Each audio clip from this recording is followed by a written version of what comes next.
आगाह कयूं मांखे सिंध असेंबली जे स्पीकर आगा सराज दुरानी जो चवणु आहे त मां कंहिं बि अफ़गानी जी सपोर्ट न कई आहे। मां सिंधी आहियां, मुंहिंजो ख़ानदान सिंधी आहे।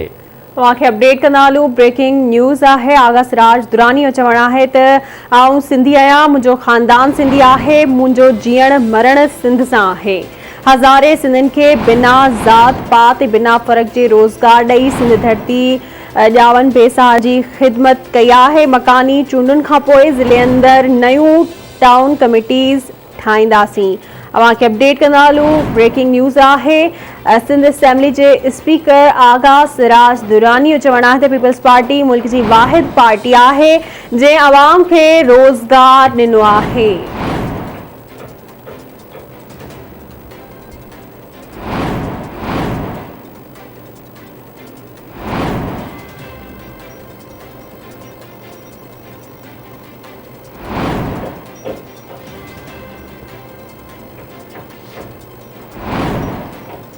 आगाह कंदा हलूं। अवांखे सिंध असेंबली जे स्पीकर आगा सराज दुरानी जो चवणु आहे त मां कंहिं बि अफ़गानी जी सपोर्ट न कई आहे। मां सिंधी आहियां, मुंहिंजो ख़ानदान सिंधी आहे।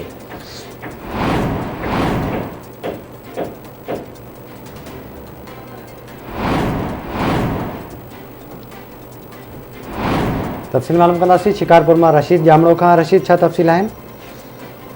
जी, सिंध जे स्पीकर आगा सराज खान दुरानी चयो आहे त मां कंहिं बि अफ़गानी जी सपोर्ट न कई आहे ऐं मां सिंधी आहियां ऐं मुंहिंजो ख़ानदान जेको पंहिंजो सिंधी आहे ऐं मुंहिंजो मरण जीअण सिंध धरती आहे। हुन वधीक चयो आहे त आउं हज़ारे सिंधी माण्हुनि खे बिना ज़ात ऐं बिना फ़र्क़ जे रोज़गार ॾेई सिंध धरती ॼावनि ऐं बेसहारनि मिसकिननि जी ख़िदमत कई आहे, जंहिंजा सिंध जा माण्हू गवाह आहिनि। ऐं मकानी इदारनि जी इलेक्शन जे हवाले सां हुन चयो त मकानी इदारनि जी ईंदड़ इलेक्शन में इहे ज़िले शिकारपुर अंदरि नयूं टाउन कमेटियूं ठाहींदासीं ऐं उतां जी लोकल जेको आवाम आहे उनजी ख़िदमत कंदासीं। ऐं हुन वधीक चयो त शिकारपुर ज़िले में जेके नाज़िम जेके अख़्तियार जेके नाज़िम हुया अॻु बि पीपल्स पार्टी जो हुयो ऐं हाणे बि पीपल्स पार्टी जो ई नाज़िम थींदो ऐं बाक़ी पीपल्स पार्टी ख़िलाफ़ अॻु बि केतिरा ई इतिहाद ठहिया ऐं ठहंदा रहिया आहिनि, पर हुकूमत पीपल्स पार्टी जी ईंदी आहे छो त पाकिस्तान पीपल्स पार्टी मुल्क जी वाहिद पार्टी आहे जंहिं मुल्क जे हज़ारे माण्हुनि खे रोज़गार कसण जे बजाए रोज़गार ॾिनो आहे। जी, वॾी महिरबानी जी अपडेट करण लाइ।